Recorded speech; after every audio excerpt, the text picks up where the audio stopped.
Good afternoon, everyone. It's 12 p.m., so I am going to call the 8th meeting of the Community and Protective Services Committee to order. This, of course, is a virtual meeting during the COVID-19 emergency. City Hall is open to the public, but with reduced... If you're talking, Sean, we can't hear you. That was God.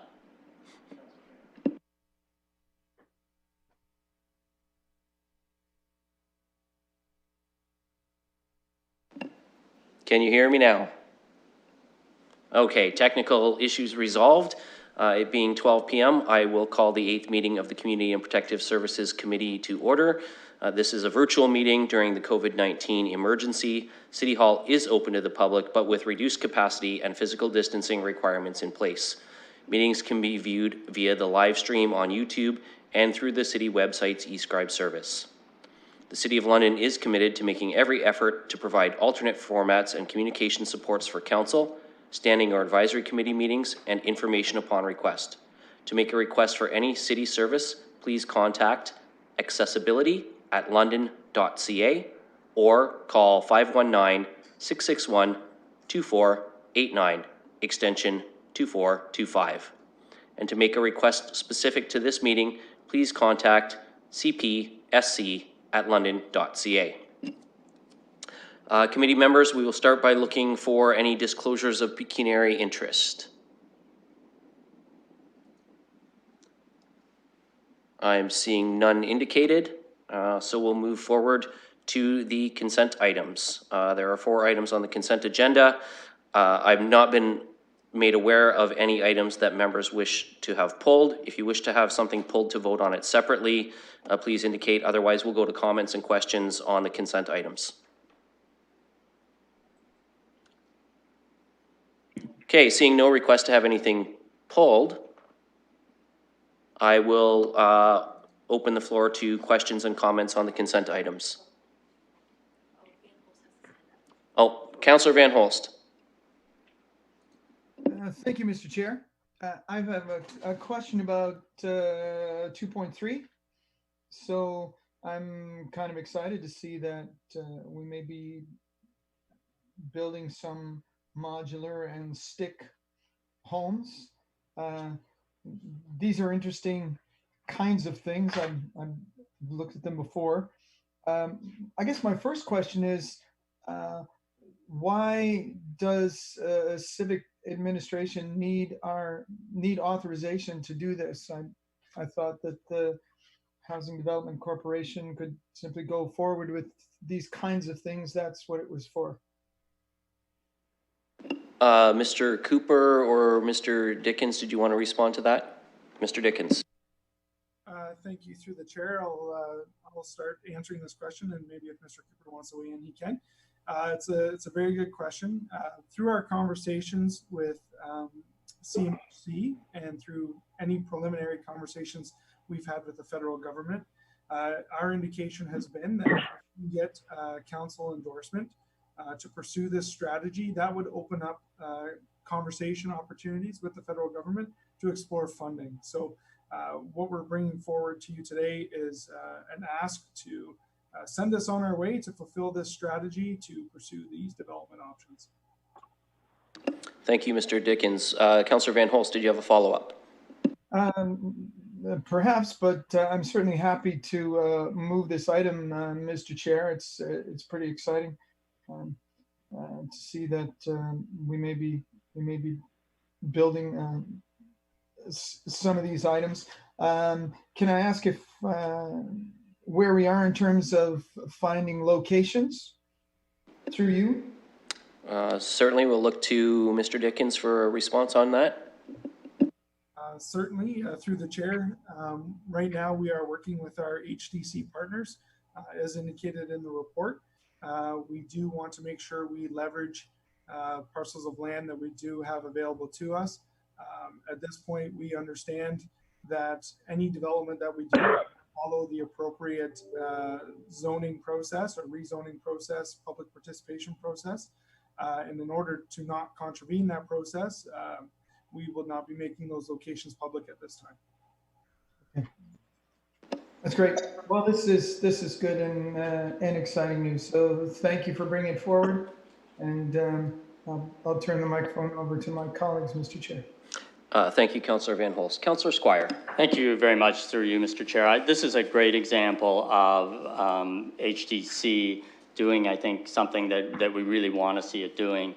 I'm really impressed that they waited until they had this opportunity and this type of modular home that makes sense, the one that makes sense for the City of London. I know we've had a lot of pressure about doing these types of things, but I think this is exactly the kind of work that City of London staff is able to do if sort of left on their own and able to come back to council with sort of a finished product. So everyone involved should really get credit for that. And I really, having been involved in housing, I know how difficult it is when people keep wanting answers to questions, but this is a really, really good effort, and I appreciate it. Thank you, Councillor Squire. Mayor Holder, did you have your hand up to speak to this? Yes, I did. Thank you, Chair. I want to echo the comments of our colleagues with respect to acknowledging staff's efforts on this. We had some discussion around this before. I think these are the right steps, and I certainly want to support and provide whatever additional political support might be necessary, but well done. Thank you. Thank you, Mayor Holder. I'm just going to briefly, from the chair, say I also want to extend my sincere thanks to staff on this. When I opened this report, I went, wow, this is way better than Conestoga huts. Thank you for the work that went into this. You know, I was one of those members of council, along with Councillor Van Holst, who was urging staff to look at options in January. And while we didn't go ahead with the option that we had proposed, you came back with something even better, and something that I hope we see move forward very quickly. I know that there are some details to get arranged, but the sooner the better. I think this is going to fill an important need in the housing transition phases that people go through from living rough to moving into permanent housing in London. So thank you, Mr. Dickens and Mr. Cooper and everybody who was involved in putting this proposal together. It certainly has my support 100%. Councillor Van Holst, I see your hand is up. Did you have a second comment, or was it just up from your previous? Yes, I did, Mr. Chair. And if I may, through you, I've noted that Kitchener-Waterloo, for their homeless population, has built some cabins. And so I wanted our staff to maybe compare and contrast that solution to the one that's being proposed now. Certainly, we'll look to Mr. Dickens for some comment there.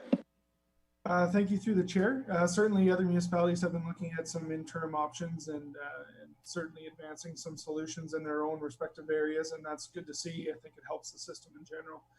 To be clear, what we're proposing here in this report and what we're talking about is that modular is actually, it is a construction process. So we're actually talking about the construction of permanent housing that is affordable. Modular is the method or the style of the development, but it is a construction process. We know land in the City of London is very valuable and at times scarce. So if we have the opportunity to develop affordable units in a quality, safe type development, we want to maximize the space that we can and make sure that we are fully aligned with what those neighborhood parameters would allow. So for us, this is a construction project, and we expect it to be something that really benefits the community. Thank you. Anything further, Councillor Van Holst? No, Mr. Chair. Okay, colleagues, I don't see any other hands up for questions. Councillor Van Holst has indicated that he would move the consent items. Councillor Squire has indicated he'll second. So with no other comments or questions waiting, we will call the vote.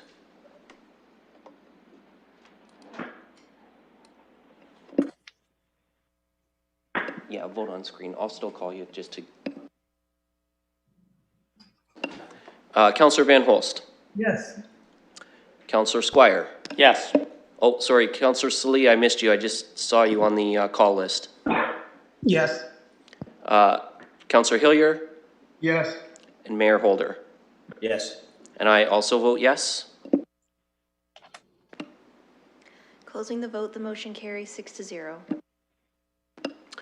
Thank you, colleagues. That moves us on to item 3, which is scheduled items. We have none for this agenda, so we'll move on to item 4, which is items for direction, and we have 2 items here. The first item is 4.1, Jones Place New Edition Campaign submission from Mr. Cords at Youth Opportunities Unlimited, a request for council endorsement, and I'll look for any questions, comments on that. Councillor Squire.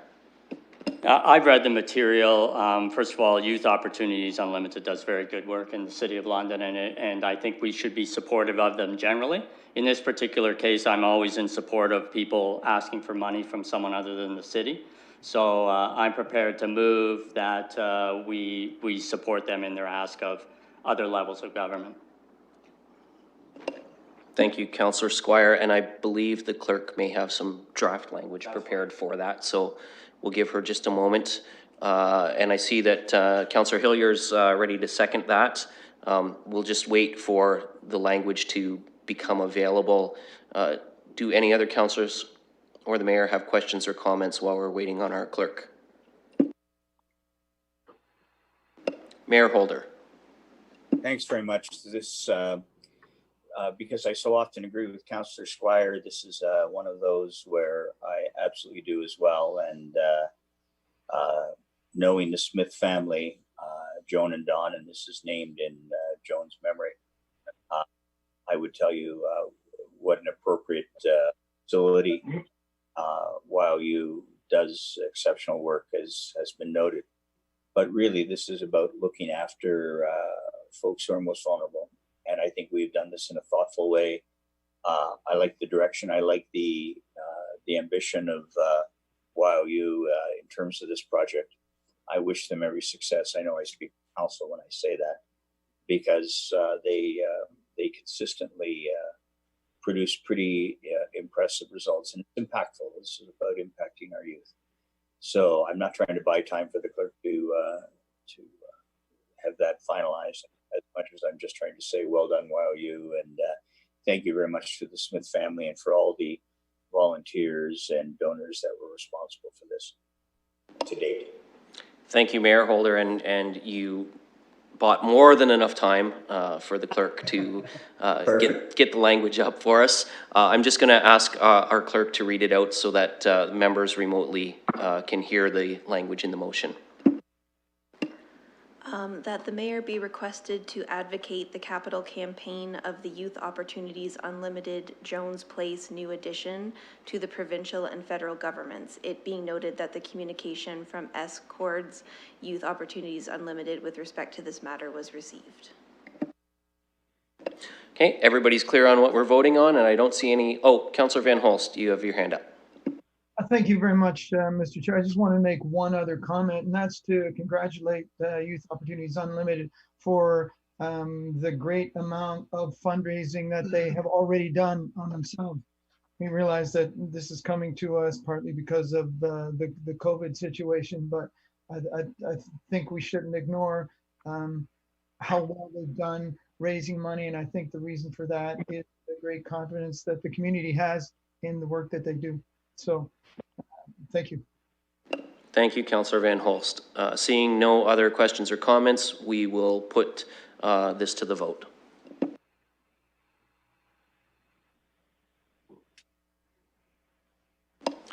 And I will just do the roll call. Councillor Van Holst.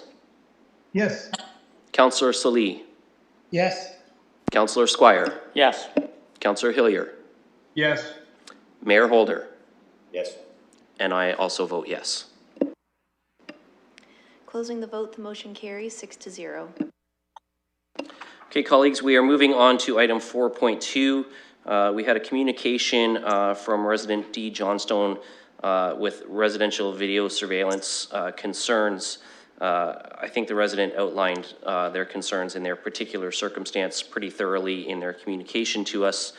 The clerk has provided prepared a couple of different options for us.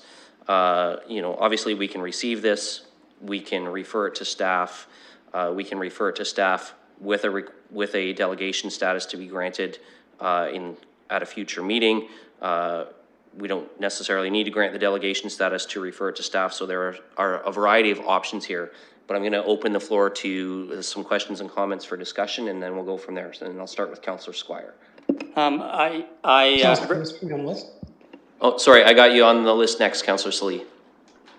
I read the material. I've also received some support from this from my community. So I think in those circumstances, I think out of respect, we should be getting a report back from staff on this. I don't think we should have a fulsome debate today on something that we're not, at least I'm not overly familiar with in terms of enforcement, and then have the report come back with perhaps an opportunity at that time, if he wishes, for Mr. Johnston to be granted an opportunity to speak. I don't know if that's included in part of the wording, but I think that makes sense. Then the report will come back, and then Mr. Johnston at the same time can maybe present to us and also make any comments that he has in relation to the report, and we'll be able to make a decision. That would be my preference, and I would be prepared to move that.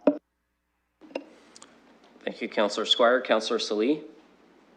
Thank you, Mr. Chair. And I was going to say the same thing as Councillor Squire. I know I've spoken to the constituent. He's from my ward, so I'm happy to second the motion. So I guess what it sounds like is have staff report back and approve the delegation status at that later date. So happy to second that. And as Councillor Squire suggested, to limit the conversation. So I'll do that.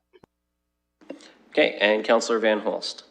Thank you, Mr. Chair, and through you to our staff. Just a question about when we'll be recommencing with delegations. I think that might be through to our clerk staff. That is likely going to be in phase 3. We have a COVID team that's meeting regularly, discussing the various options. So at this point, we don't have a firm date on that, but I do anticipate that would be in phase 3. Thank you. Councillor Van Holst, is that satisfactory? Well, it is. Phase 3 is coming up fairly quickly, Mr. Chair. So I think that should work out fine. And thanks to the councillors too for the suggestion. I think that does make sense, as Councillor Squire said. Great. So we'll just wait a moment to see if the clerk has some language that Councillor Squire and Salee are comfortable with. And just while we're getting that up, colleagues, I would just remind you in phase 3, much like phase 2, not everything might happen on day 1. Preparations are required, planning is required to make sure that the public safety, staff safety, everything is in place appropriately. And I'm sure that private sector businesses will be doing the same thing. Just because they can open on Saturday doesn't mean that they necessarily will be ready to. So I suspect that we will see a staged approach as we work through phase 3 COVID reopening as well. The clerk has some language up, but Mayor Holder has his hand up as well. So I will go to you, Mr. Mayor, and then I will have the clerk read the language. Mine was intended to be a casual comment, trying to buy the clerk a bit of time. That's not necessary. I was just imagining, though, with your Superman shirt on, Chair, that you could leap tall buildings and have everything done as of stage 3 opening. But let's leave it there. That was intended to be superfluous, and obviously was. Well, it's always a super day when I get to see Councillor Squire in person in chambers. If I can ask the clerk to read the language for the motion, please. That the communication dated July 2020 from D. Johnstone with respect to a bylaw to protect individuals being video recorded in their own private residential backyards be referred to the Civic Administration for review and a report back at a future meeting of the Community and Protective Services Committee with a delegation from D. Johnstone at that time. Thank you. Councillor Squire? I'm happy with that. And I'm happy if the mayor wants to talk more about how he agrees with me. He can go on at length about that. And I'm just going to check in. Councillor Salee, are you comfortable with that language as well as the seconder? Can't see it, but I'm pretty much good with it. I'll trust Squire. Perfect. Okay. If there are no other questions or comments on this item, then we'll call the vote.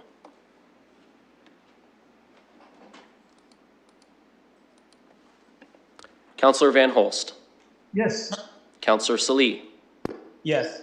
Councillor Squire, Yes. Councillor Hillier, Yes. Mayor Holder, Yes. and I also vote yes. Closing the vote, the motion carries 6-0.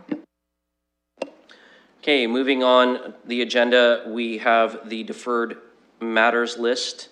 And I do have a request, and so I'm actually prepared to move this if Councillor Squire would like to take the chair for a moment. In talking with our staff, the item with regard to the tow truck regulation proposed draft bylaw, staff has requested that we postpone the expected reply date until the fourth quarter of 2020. So, Councillor Squire, if you want to just take the chair for a moment, I'll happily move that. I will take the chair.